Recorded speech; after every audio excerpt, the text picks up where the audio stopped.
Well, good afternoon. How's everybody doing after the holiday weekend? Doing pretty good. What I want to do today is immediately kind of shift the attention off of me at the beginning of class. The past couple of classes I've kind of lectured for the first 20 minutes or so.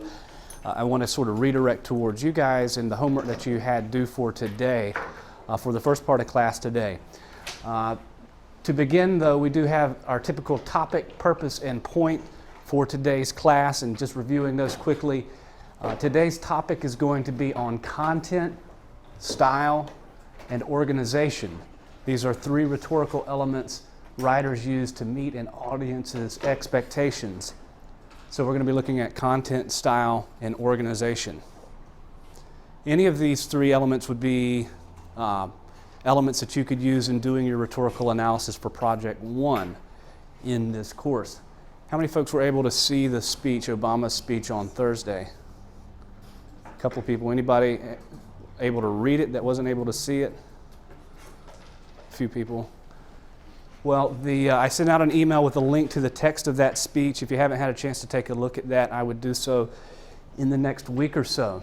So today we're going to be looking at three elements that you could use as the basis for a rhetorical analysis: content, style, and organization.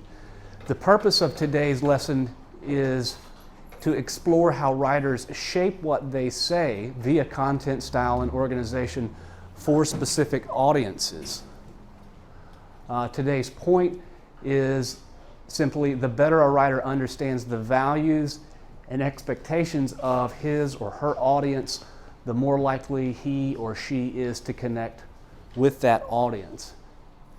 So you had some homework for today. If you would go ahead and open your book up to the reading responses on page 37 and take out the typewritten answers that you have to those reading response questions. I'll take these up in a few minutes, but for now hold on to them and we'll use them as a basis for this discussion.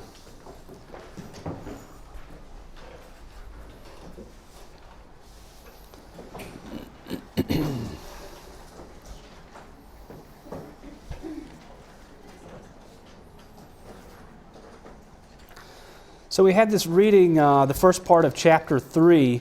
Chapter 3 is Speech Communication Analyzing Audience. So Ward and Vanderlei's focus in this particular chapter is on how writers construct arguments and positions and their writing for a specific audience.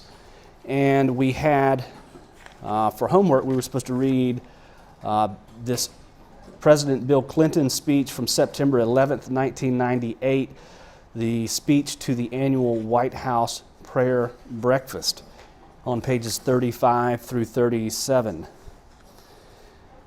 Then we have a couple of reading response questions on page 37. The first one reads, President Clinton begins his speech by recognizing the immediate audience for his comments, those who have been invited to the White House prayer breakfast. A few paragraphs later, he lists, quote, everybody who has been hurt as audiences for this apology. To whom is Clinton referring, and why do you believe so?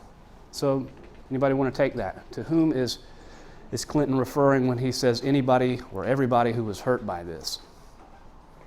Possibly the American public, everybody who let down. Sure. Who's like an authoritative figure. That's great, yeah. The American public, anybody that he's let down. Tyler? Specifically, I guess, his cabinet, his friends, his family. Absolutely. And now, do you see a distinction, or how would he use different language for his family if he's addressing his family in contrast to his cabinet? Let's say he was apologizing to each of those separately. What are some of the strategies he might use rhetorically to communicate with them? To who? To his family. What kinds of pronouns would he use if he was being more personal? Us, we. Anything else? Our, somebody said. How about the I point of view? He seems to use that a lot in this speech, does he not? The section that appears after the speech, and after the reading responses, at the bottom of page 37 through 39, I don't know if anybody had a chance to read that was part of the reading. If you just skimmed over it, you might give that a little bit closer look sometime in the next week or so, because it's an example of how to do a rhetorical analysis in terms of specifically looking at the language that's used. And they break down how many times he uses the word I in his speech and what that means. So yeah, he would probably be a little bit more personal with his family. Probably a lot more candid, you would think, than with his cabinet or with the American public in general.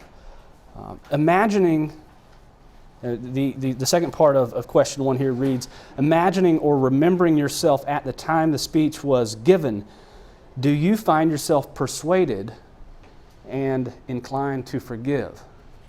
How many folks in here actually remember when this went down? Because I imagine you were pretty young at the time. So just about everybody remembers it. It's part of our collective conscious. Reading this speech now, did you feel persuaded and inclined to forgive him? Yeah. Why or why not? You're kind of shaking your head over here.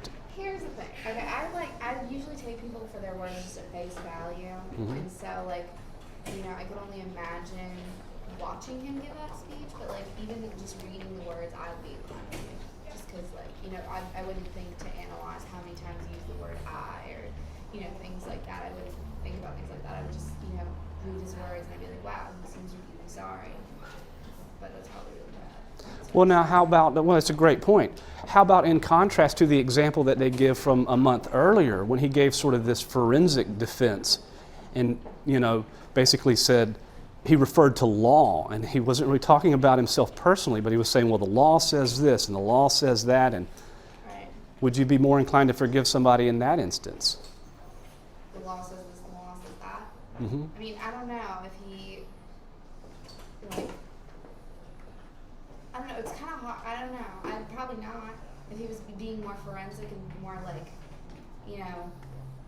almost very, dictionary about it in Sure. textbook, I probably wouldn't, I know he's bringing up, religion, and he's bringing up, asking the Lord for forgiveness, that's, it's kind of a touchy thing to bring up, but, I would have to forgive him, that's probably really bad, but. Well, that's a great distinction. If you've got the opportunity to see him in his initial defense, where he was before a Senate committee and basically answering the question saying, well, I refer to my last answer, I refer to my last answer, I refer to my last answer, kind of like he's taking the fifth. It's a very different kind of rhetorical address than what he's doing in this speech at the annual White House prayer breakfast. Colin, you were going to... He's catering to his audience because at the prayer breakfast, of course, everybody there is going to be inclined to, say he's asking the Lord for forgiveness, of course. But before, when he was giving his kind of his legal defense, he was catering towards his audience and using the law and not really relying on their spiritual beliefs to forgive him. Sure. Who was his audience? I think that's a great point. He really does seem to connect with his audience better in this particular speech. He's more aware of the values, the kinds of key phrases that will connect with their value system.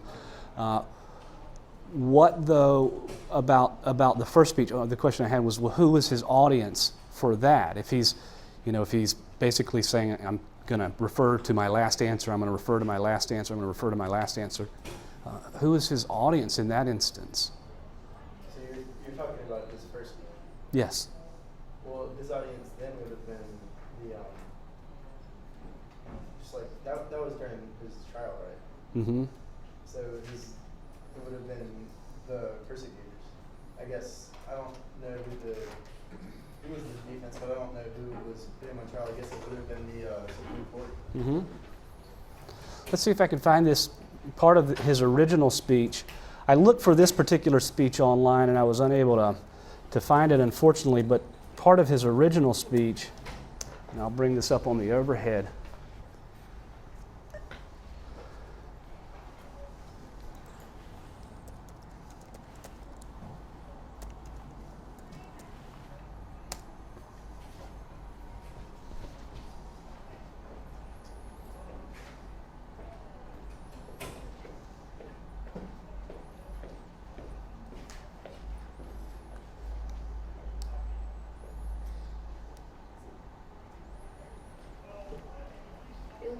clergy lunch one or the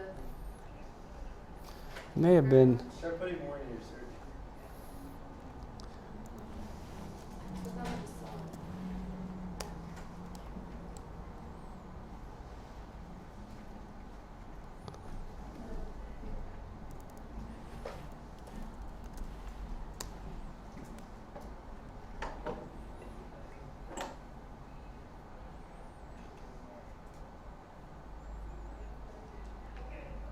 You're looking for the first one, right?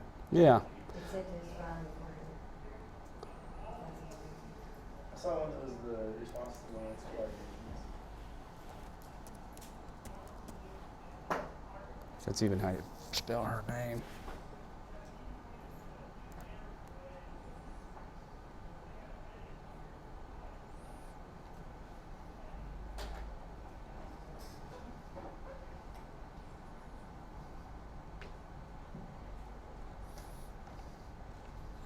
Well, just for the sake of kind of watching this, let's just watch it. We're not going to watch all 7 minutes of this, but let's see his tone in this as a basis of analysis. This may have been what I was. Here's what I was looking for. Over here, but let's see if.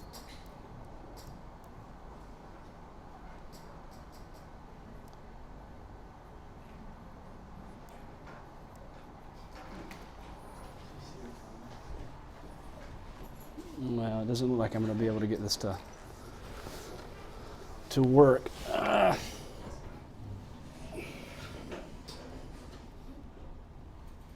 Well, let's scrap that idea. Let's focus back then on the actual reading for today. I apologize about that. I'll see if I can get the audio to work here in a minute. But referring back to the question of this particular speech, which you all read for today, or were you inclined, we've got one person saying they were inclined to forgive, and then we're kind of analyzing the difference between what Ward and Vanderlei describe as a personal apologia in contrast to a forensic defense of yourself. Anybody else feel inclined to forgive him based on what he says here? Could you elaborate, Brooke? I thought he was being genuine, especially when he pulled out like the handwritten notes. And to me, this speech, it didn't sound like really, really formal, like someone else had written it. It sounded like he had written it. Mm-hmm. So I thought he was being genuine. That's great. So, and the thing that you point out there that's really interesting, I think, Brooke, is, it is Brooke, right? Yeah. Okay. Is that his style, which you describe as kind of an informal style, works to connect with you as an audience for the speech. You were going to say something, Yasmin? I'm on the opposite side. Okay, well, why are you inclined not to forgive him based on what you read here? It contains a lot of the elements of a personal, apology to an audience, but he misses out some important things in an apology. Such as? Let me see if I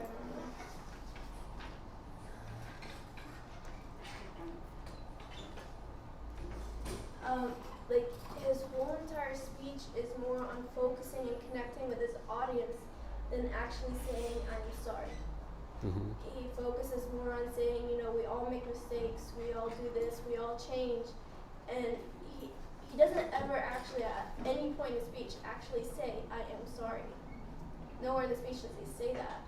And for me, he also doesn't actually admit what he's done. It's technically, inferred from before. And also I read in the reading this speech was done 9 months after this happened and after many apologies have been done over those 9 months. So although this is well written and a good, effective, and persuasive speech as an apology, it would not get my forgiveness for lying to us from before. Sure. Although, what his affair is, it's not something I can forgive him for because it's not a crime against me personally. The only crime that I would forgive him for would be for lying beforehand. Great. I think that's a good assessment of what's lacking in this for you as an audience member responding to this. that would justify your not forgiving him in this case. He doesn't say outright, I'm sorry, or at least in a way that you feel is sincere and forthright. These are all, these are valuable things to realize. How do you communicate with an audience? How do you connect with their values? And how do you prove to them that you're sincere? For you, he should have been forthright right from the beginning. The fact that he evaded the truth for 9 months, he's going to, for you at least, it sounds like, Yasmin, he's got to do more than this one speech to show that he's sincerely. Not only that, he didn't say I'm sorry for lying. He didn't say I'm sorry for committing this act. He doesn't say that at all. Great, that's a great point. Keeping this rolling, consider for yourselves whether you would be inclined to forgive him. Point number 2 under these reading responses, we have a really interesting point that the authors of this text ask of us. They say to write out a definition of apology. And we've just talked about a couple of these things here, at least for one particular audience member. But write out a definition of apology, including all the features that an apology must have. So hopefully you've done a little bit of that for your assignment for today. Does President Clinton's speech fit with your definition of an apology? What features of an apology does it contain? What features are missing? Well, we pointed out 1 or 2 that seem to be missing. What did you guys write, though, for what an apology needs to contain? I'm really interested in that. Chris, how about you? Are you able to? I said that to me, an apology is something basically where you realize you've done something wrong, you admit it, not just at least to yourself. I think it works better, it helps more if you admit it to the person that you've wronged or whatever. You ask for their forgiveness for them to say it's okay and all that, and personally present this to them. That's great. That's a great point. Somebody else have some things that apology needs to have? Cersei? Pretty much mine just said that a person just needs to be in a state of humility, an admission of faults, and an attempt to rectify the situation which was caused. They need to be in a state of humility. What was the second part? An admission of faults. Well, they need to admit that they have made a mistake, which is what, Yasmin, it sounds like you're saying is kind of missing there. Colin? Well, I think that if you're going to truly apologize to someone, you have to admit that you did do wrong. But you also have to, if you're truly being sincere, you have to make an attempt to make it better. You can't just say, I'm sorry, but then leave it at that. You actually have to take steps to make it better. To improve on a mistake that was made, to try to not make the mistake again. Does he do that in this speech?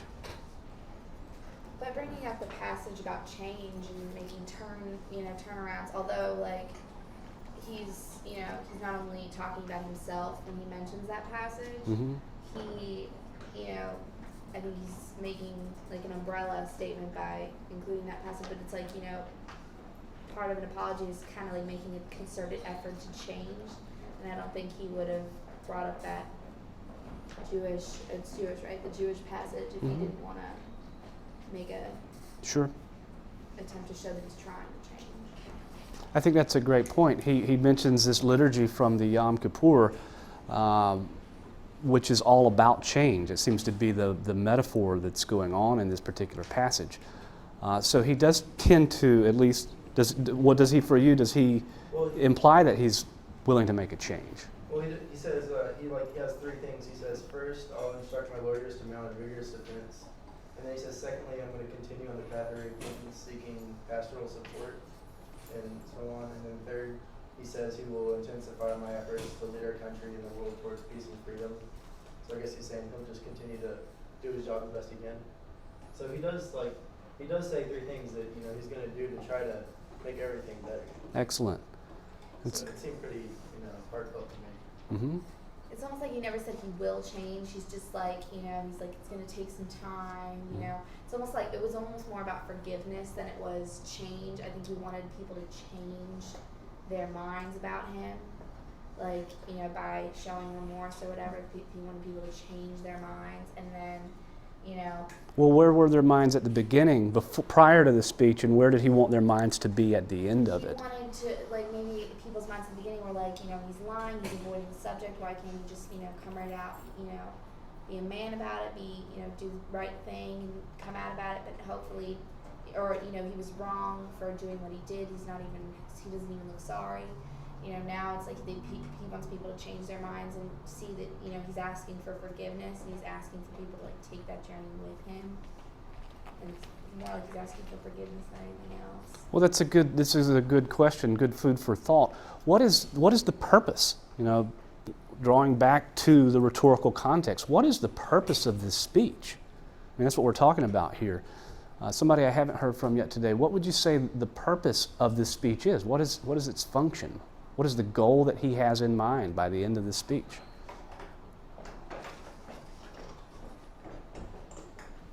Somebody I haven't heard from. Jacob, how about you? Just thinking that even though he's supposedly the leader, he can still make a mistake like a normal citizen would. And just because he's like, well, it happens in here, in normal American society, but it's not put on this huge high pedestal when they do it, but because apparently I'm the leader, I am.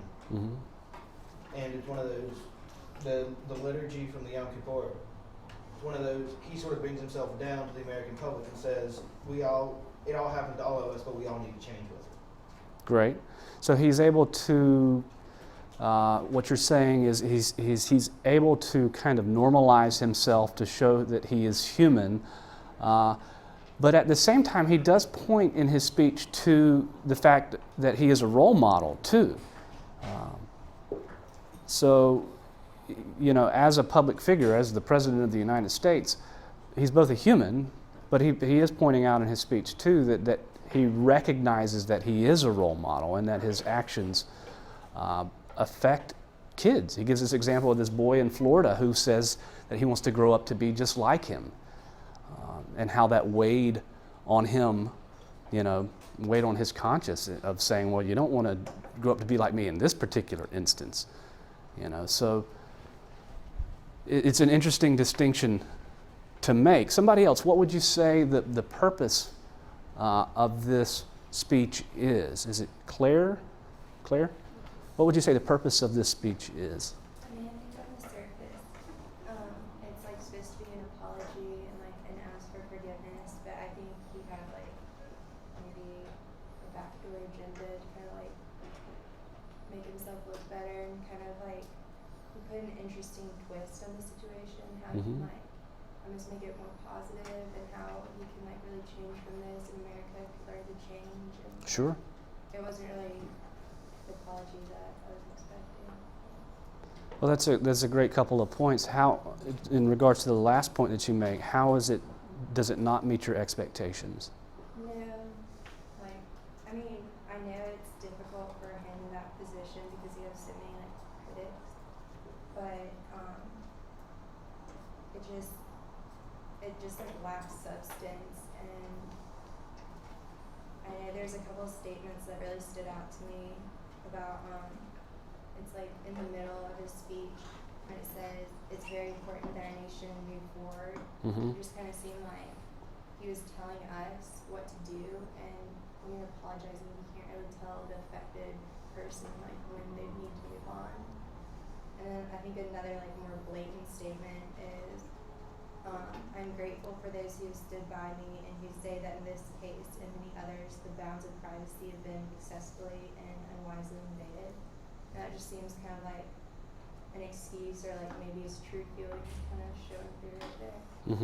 Sure. And, So for you, it sounds like any kind of defense of your actions, it damages your credibility in giving an apology. It's an interesting point. Somebody else, what would you say that the purpose of this particular speech is? How about the I Heart New York, what's your name again? Kelsey. What would you say the purpose of his speech is? I think it is to change the minds of Change it from what to what? I guess from either probably not trusting in him anymore after him lying and stuff like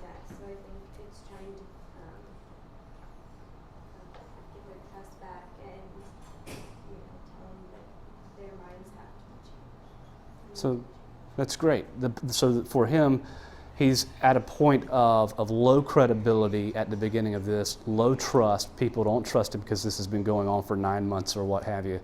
And the purpose of it for you seems to be to restore that trust and an attempt to begin to bridge that divide, it sounds like. That's great. Did you have a question? I have just one comment that the purpose of this speech, I think, has to do a lot with curbing his declining reputation or degrading reputation, and make his reputation more of he's a good leader for his people and his nation, but not necessarily, a good person on the side. Like, as for now, like when we look at Clinton, when he's doing everything, with helping, his wife with the primary and all these things, he still speaks and still has a lot of power. And I think that his speech is trying to conserve whatever reputation he has, so he can still be a political influence on people later on. Sure.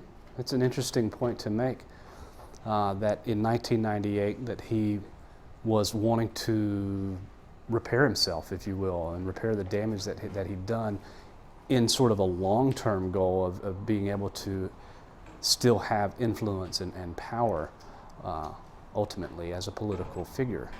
That's interesting. Let's look at point number 3, question number 3 under these reading responses to this particular speech. Toward the end of his speech, President Clinton quotes from a Yom Kippur liturgy that uses first-person plural pronouns: we, us, our. Who does Clinton include with these pronouns? What is his message to those who he has included in his apology? So we've kind of covered this a little bit, but anybody care to elaborate on who is he referring to as we, us, and our when he uses these pronouns?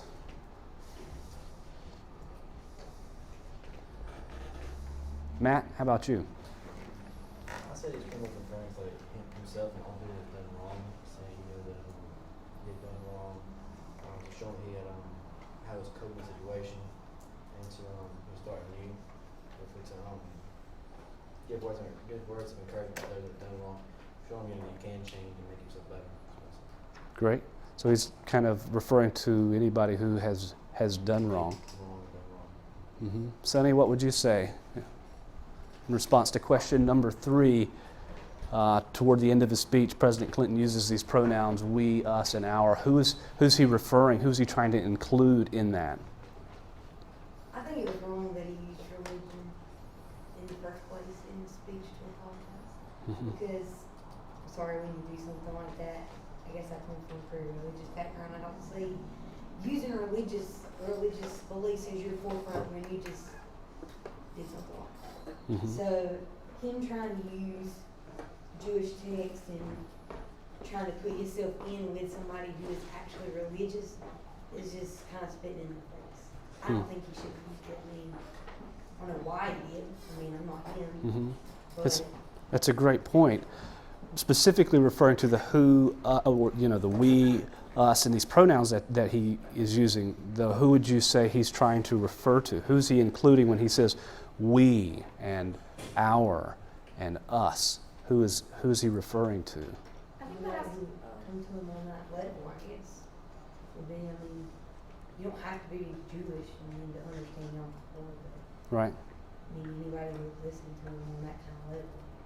So anybody who's listening to him would be included in this we, his use of the we, and we need to come together, and us, and this is, our injury or what have you, is anybody who's listening to him, basically. Yeah, you're kind of nodding your head in the back. What's your name again? Ian. I think he's just talking to everybody, saying that everyone makes mistakes, and he's trying to make it seem like he's more human. Just because he's the president, he's not going to make mistakes.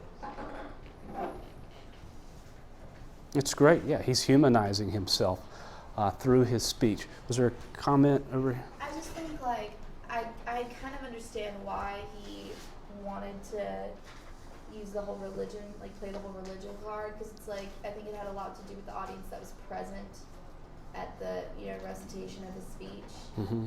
Because it's like, if you're gonna, like, he's trying to relate to his audience, and it's like, if you want to go straight, for the jugular, straight, not in necessarily a bad way, but something they can identify with, you're gonna play the religion card. Like, if you're in a prayer religion, you know what I mean? Sure, that's a great point. Is his immediate audience is members of the clergy, pastors, preachers. That was immediately who was in the room with him. That's who he was addressing. So I would totally agree with that. I think to use religion in that context, for me anyways, makes sense. It really does. To not use some religious tone when speaking to the clergy would actually be awkward. It would be sort of a disconnect with that specific audience. Now, he's got audiences beyond that as well, certainly. The American public, his family, his cabinet, some of these things that we've mentioned. And perhaps even posterity as well, as Yasmin pointed out. Well, I want to keep this moving along. If you would, go ahead and pass your homework, which you typed up, towards the center of the aisle, center of the room.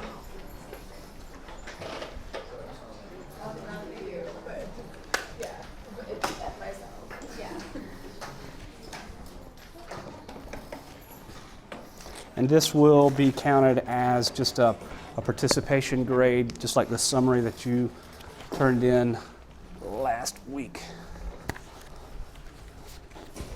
All right, let's take a look again at today's topic, purpose, and point before we move on a little bit. I've got an old homework assignment I see here for Jose. It's Jose. There you go. Let's take a look again at today's topic. We're looking at content, style, and organization. A lot of what we just talked about with relation to this specific speech is the style that he used and the content that he used. We really didn't address the organization of his speech very much. Hopefully, as we move forward with the rest of this lesson plan today, we'll look at how organization is used as well.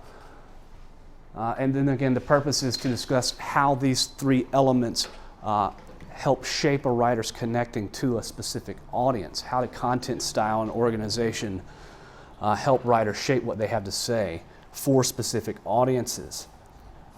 And then again, finally, the point for today is that the better a writer understands the values and expectations of her audience or his audience, the more likely they are to be able to connect with that audience. Okay, what I'd like to do next is a portfolio assignment based on an apology that I had to write about a week ago. Should be interesting. And I'll pull this up on the overhead here in a minute. Okay, so go ahead and open up a Word document, a blank Word document in front of you. This will be portfolio assignment number 2.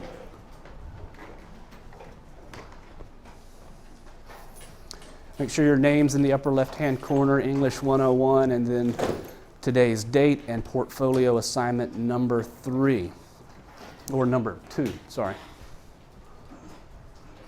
So your name, English 101, the date, and portfolio assignment number 2 in the upper left-hand corner. Be sure to save this. You can save it to the desktop for now. One thing, I think I might have mentioned this. I don't know if I communicated it effectively enough. If you turn off your computer, if you save a file on the desktop and you turn it off, it'll be gone whenever you turn it back on. That's how everything's kind of cleared off of these computers at the end of class, just so that you know. But for now, as long as you keep your computer booted and you save it on the desktop, it should be there.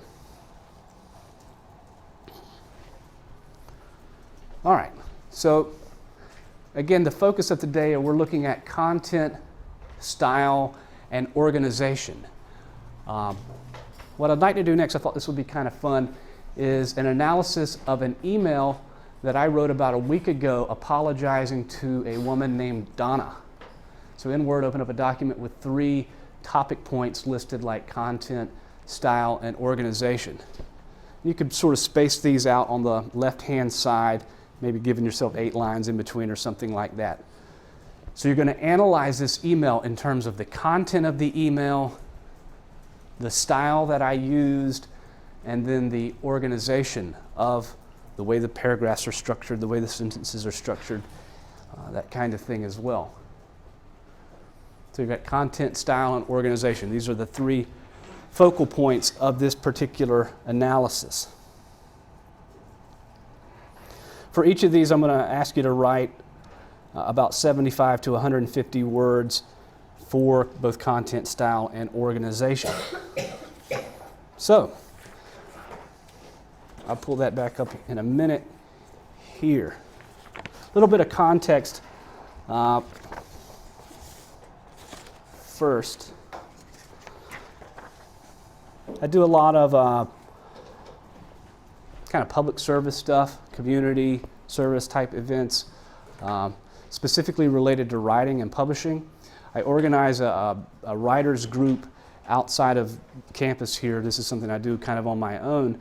We've got about 1,000 members in this writers group, and what we typically do, at least once a month, we have featured speakers who come in and talk about writing and publishing. And so I do a lot of organizing of people and getting them to a location. For example, on October 25th, in a month or so, I'm having an editor from a local publisher and a literary agent meeting at Quail Ridge Books, a bookstore here in Raleigh. And I'm going to be interviewing them, kind of moderating a panel discussion with them before a live audience. We'll probably have 100 people who will show up at this thing. So the logistics of facilitating a group like this is a big part of what I do, sort of in my downtime. Within this group, in the past couple of months, the Raleigh Right to Publish group, which is this large group that I organize, has about 1,000 members. There are a number of sort of subgroups, and I've kind of handed these things off to assistant organizers to lead. For example, we have a critique group that meets once a month at Cameron Village Public Library, and folks get together and they read their fiction or their nonfiction and then receive feedback from friends. All of this is free, of course, but the critique groups and these smaller subgroups, I have assistant organizers who lead these things themselves. Earlier this summer, a group of, or several members of the Raleigh Right to Publish group approached me and said, well, we'd like to start a spiritual scribes group, a group of writers who are interested in self-growth and these kinds of things. And I said, well, I've had a couple people ask me about this in the past, so, I think it's a great idea. You guys take it and run with it. We had a scheduling conflict for their second meeting a week ago, and that's the subject matter of this particular apology. We had a scheduling conflict.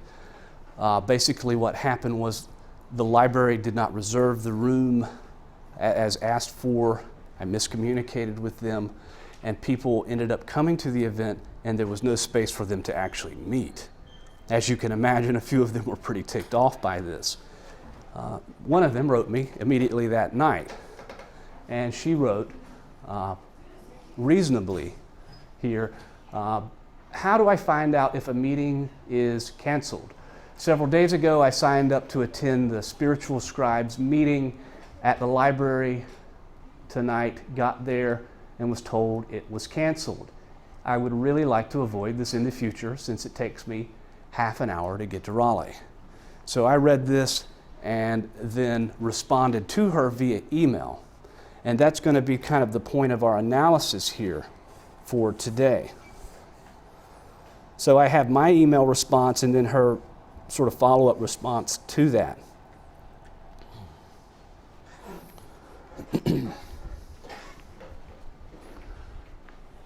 So I responded and said, "Hi Donna, I apologize for the cancellation.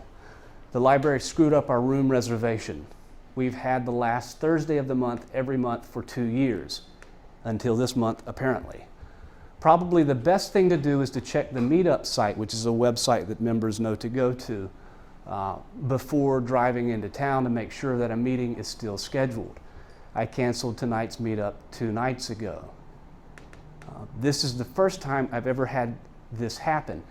in the future, if something like this happens again, I'll personally contact everyone who has RSVP'd.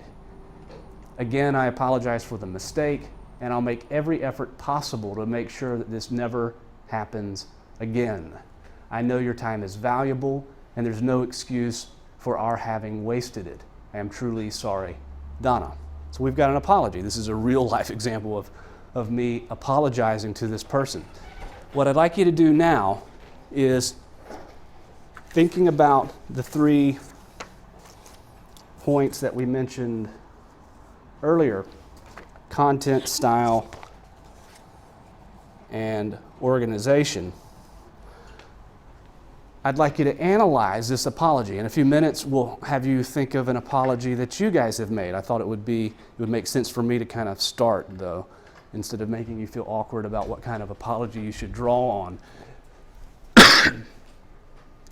So you've got 3 different points on your portfolio assignment number 3 sheet: content, style, and organization. What I'd like you to do is analyze this email in relation to those 3 points, or in light of these 3 points, writing about 75 to 100 words for each of these: the content, the style, and the organization. So you're doing a rhetorical analysis. This is kind of a mini rhetorical analysis. Just to kind of show you that everything, knock on wood, I think turned out okay. Her response to this was very understanding, in a word. But at any rate, you're analyzing the email that I sent to Donna and writing about 75 words per each point: content, style, and organization. Let's spend about 5 to 10 minutes on this, if you will, and this will constitute your portfolio assignment number 2, combined with what you're going to write as a follow-up to this. So about 5 to 10 minutes on this, if you would. All right, if you would, go ahead and finish up. And don't print these up yet, because you're going to have a follow-up writing assignment to this as well, which will then, you can print up after we get done with the follow-up, and that'll be portfolio assignment number 2. There's an interesting question Yasmin asked. She said, well, who is our audience for this? If you're writing this obviously for one another as your primary audience, your tone and the kinds of things that you would analyze would be slightly different than if you were writing it for me. As I was the person who had to write this apology, sure, it would totally affect how you'd write, which is a lesson in and of itself of writing for a specific audience. So we've got these 3 components here: content, style, and organization. Let's start with organization. It seems to be the simplest in this particular case. What did you write about the way this email is organized? Anyone? Go ahead, Matt. I said I like how you started out, explaining what exactly happened, how the meeting that came from itself, and then went on to show sincerity and sympathy in your email by telling me you were really sorry for what you encountered abruptly, and then you go on to let her know you do everything you could to make sure it didn't happen again. That's great. Tyler? I like how it kind of went step by step. First you apologized, and then you gave a reason Mm-hmm. for why it happened, and then you said, okay, you offered a solution by saying I'll email people so that it won't happen again, and you reinforced the fact by apologizing a second and third time. Great. Excellent. As I was reading this just a moment ago, in light of what we've been talking about, I kind of found myself saying, well, I'm deflecting the blame to the library. Anybody take an onus with that and say, well, he's not really owning up to his own mistake. He's kind of deflecting the blame. It's the library's fault. And then I offer a forensic defense. I'm offering a forensic defense here. I say, we've had the last Thursday of every month for the past 2 years, which again is kind of pushing the blame to somebody else. So it's interesting to analyze this. Anybody comment on anything about that? Well, really, it's like you did send out the email saying it was canceled. Yeah. It was the library's fault. You really don't need to apologize for that. You're just kind of apologizing for what happened and saying, "Oh, I'm sorry, that happened to you, but next time we'll try to not put it to happen." Mm-hmm. So again, organization. Did anybody comment on the sort of the paragraph structure of this? Well, I said that I like how like the first paragraph or two was like very like apologetic and was trying to build like the credibility so that like in the next paragraph where you offer advice you weren't sounding too like formal or too like pushy or bossy or anything like that, but you opened with something that the reader is able to connect with, and like the paragraphs separated those two different approaches, and I thought that was a good idea. That's a great couple of points. Yeah, and then I should address the issue of obviously you guys analyzing this, me being your instructor. It's kind of, I would imagine there'd be some politeness or awkwardness in saying anything too critical. And that's a lesson in audience too. You know, you guys are being very, very nice to me, I guess is what I'm saying.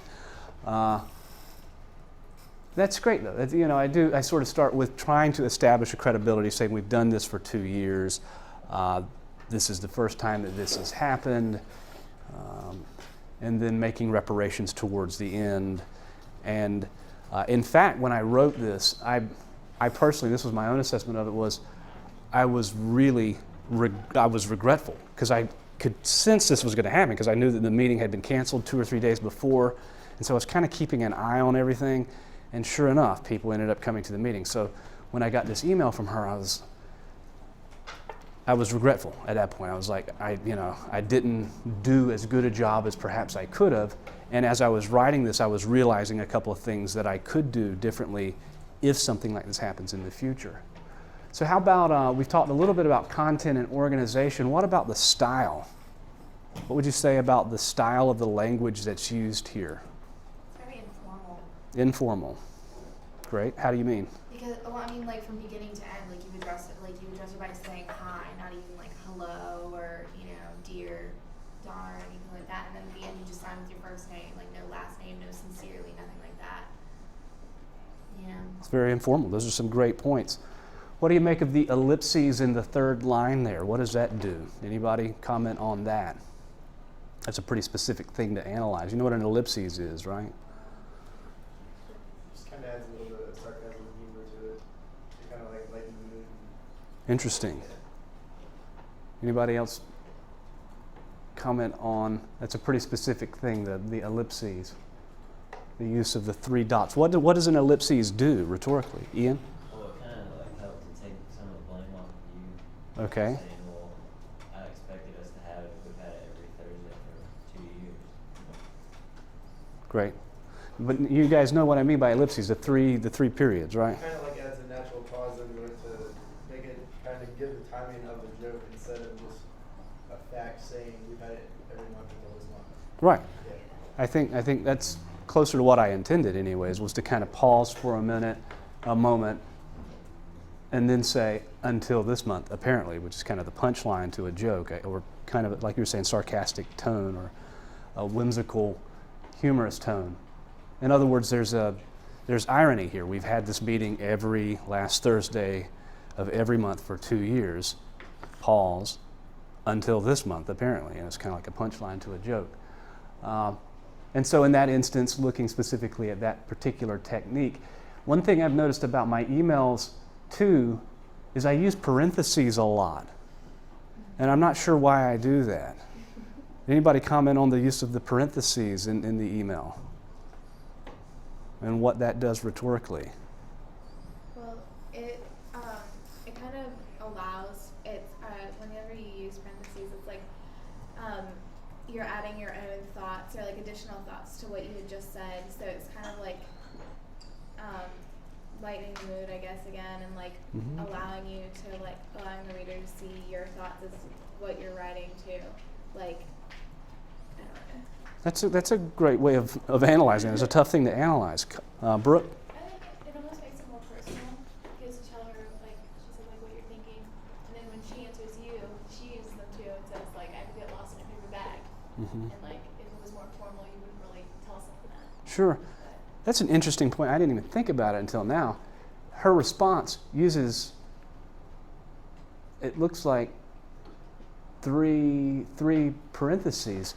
Whereas her initial, I never even thought about that until this moment, her initial message, that kind of language is not used at all. So what does that say about her understanding, if you will? I don't want to lead too much with that, but why does she use these parentheses in response to me, do you think? I think, well, because you were being so personal and telling her your thoughts, that she wanted to reply and be personal as well. Mm-hmm. Because she felt like you were being polite and honest, so she's going to do the same thing in response. That's interesting. And you didn't make her feel bad for not checking the email, and so it's like, you know, she was like, okay, you know, he's taking himself really for it. It's not, you know, my fault. There are ways to fix it, so probably won't happen again. So she's like more comfortable. She definitely sounds a little more irritated in the first email, naturally, reasonably. She's driven all the way into Raleigh, got to this place. We've come to find out after getting lost twice, and you know, she was probably nervous and anxious to go there and be a part of this writers group, and then gets there and the meeting's not even there. You know, so she's ticked by the time she gets home, and it shows in her initial email. Whereas the follow-up to that, I think, which was the next day, which is an important thing to note too. She had a night to sleep on it. Is much more understanding, and she's using a tone that kind of connects us together a little bit more. I think it's kind of like the second email is kind of like evidence that she accepted your apology and that like your apology did really work, especially since like she started to mimic the same kind of style that you were using. Mm-hmm. And I thought that was like evidence that she understood and that like it was a sincere apology. That's great. It's an interesting point. The use of the parentheses. I'm going to have to process why I do that now. I think it is kind of, it makes it a little bit more informal. Talking about style, it makes it less of a formal style to use sort of the parentheses as a moment to reflect on what I'm saying outside of the parentheses. It creates a less formal tone in the effort of maybe connecting with her kind of on a human level and in an understanding level. Fascinating. Well, let's shift gears a little bit towards the second part of this portfolio assignment. So we've just read an apology that I made via email. What I'd like you to do next is think about a time when you feel you apologized effectively to someone.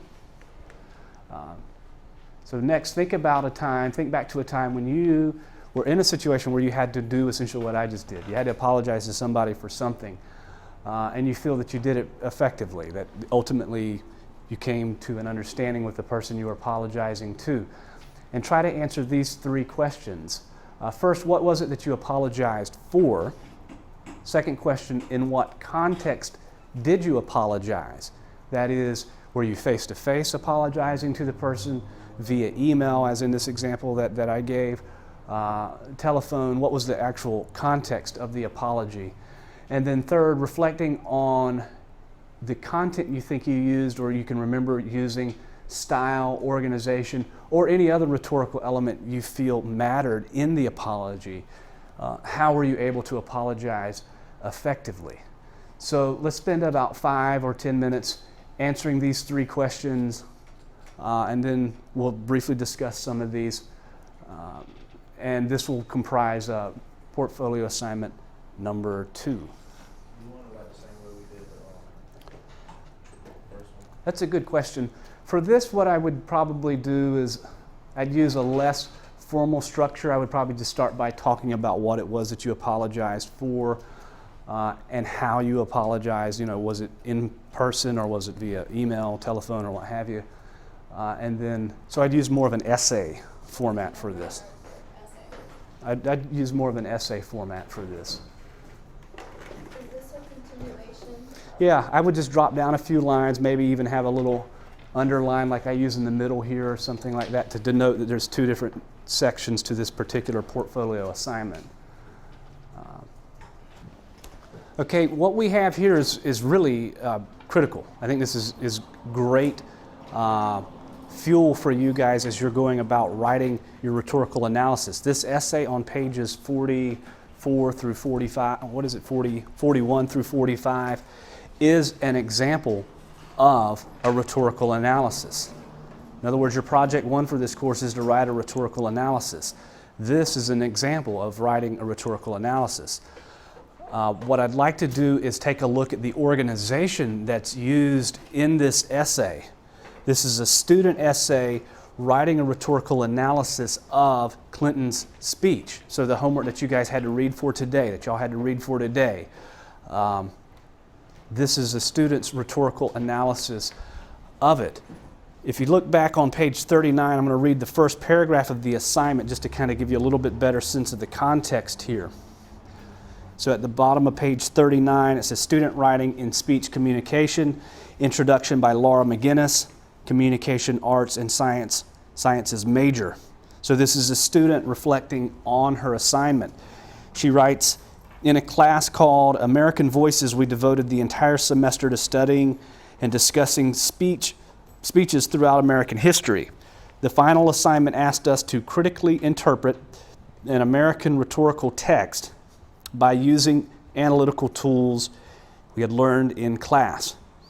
We had to identify a significant issue or set of issues related to the text's rhetoric that we would like to explore, develop a central claim for our papers about these issues, and support our theses with a logical and clear argument, which is what everyone in here needs to do for Project 1.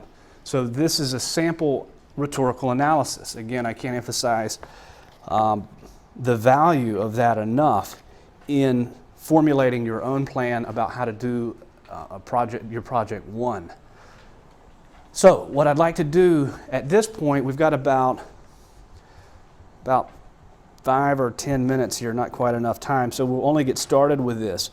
But if you look at the actual essay beginning on page 41, title of it is Apologizing to Friends, Enemies, and Everyone in Between, Analyzing Clinton's Rhetoric.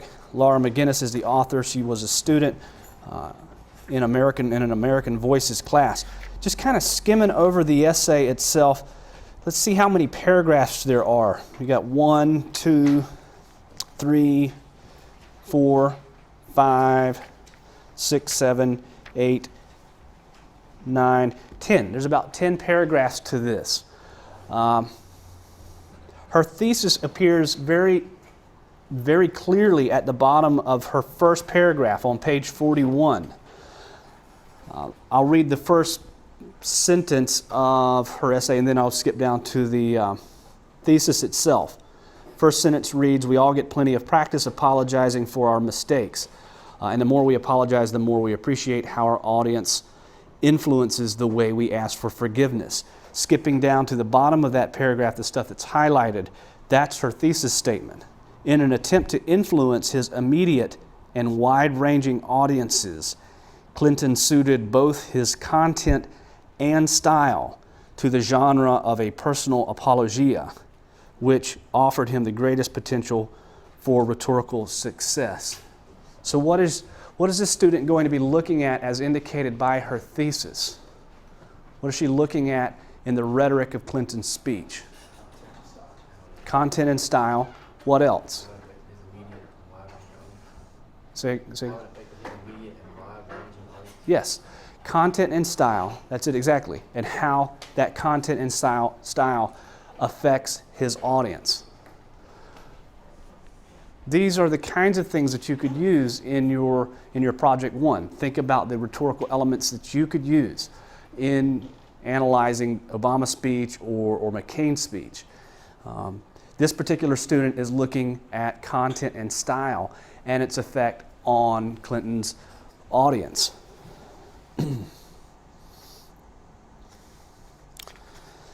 Very briefly, let's look at the first sentence or so, a couple sentences of the second paragraph. In this prayer breakfast speech, Clinton appears to have learned from his previous failed apology only a few weeks earlier in August of 1998 That nationally televised speech, nicknamed the map room speech, took the form of forensic self-defense, which argues that 1, the president had kept the oath of office, 2, the accusers had undermined the Constitution, and 3, the president is responsible to the people and the Constitution, not to the congressional accusers. As a forensic self-defense, his August apology sounded insincere. So what would you say the purpose of that paragraph, the second paragraph, is? From what we've just read there. What is the author's purpose in this second paragraph? An introduction to this apology that she's analyzing. Yes, it's an introduction to it, and she's elaborating specifically on what?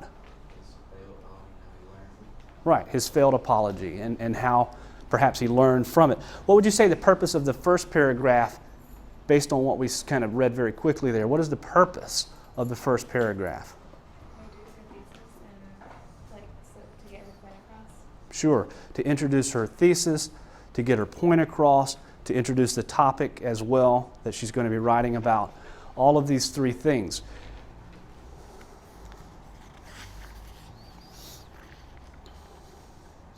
Skipping over to page 42, paragraph in the middle of the page that begins, Campbell and Jameson. Campbell and Jameson point out the various factors that comprise a personal apologia. 1, a shift in focus from the accuser to the defender. 2, a favorable presentation of the defender's character. 3, a personal tone. 4, an argument that the actions do not merit impeachment. And 5, an argument that the actions do not call executive leadership into question. So she draws on this source, Campbell and Jameson, that she had to read for her specific class, and says this is what they say the content of an apology should include. If you skip very quickly to the end, you can see she cited this source on page 45 under a works cited notation. And because this is the only source cited outside of the speech itself, that's the only work actually listed on the works cited page, or the works cited note here as it exists in this textbook. So again, what is the focus of her particular analysis? Content and style. Right, content and style, as it relates to what? The Audience. So what's she looking at first here? By drawing on Campbell and Jameson, point out the various factors that comprise a personal apologia. Yes, that's the content. Does it make sense then that the next part of this essay is going to move towards style? Sure, we haven't seen a discussion of that yet. So let's see if that's in fact what she does. Paragraph that begins at the very bottom of page 42. Contrasting the defiant nature of his map room speech, Clinton focuses attention away from his accusers and instead directs it toward himself. First, I want to say to all of you that, as you might imagine, I have been on quite a journey these last few weeks. Again, this is dealing more with content. So at this point, she's still focusing on the content of its speech.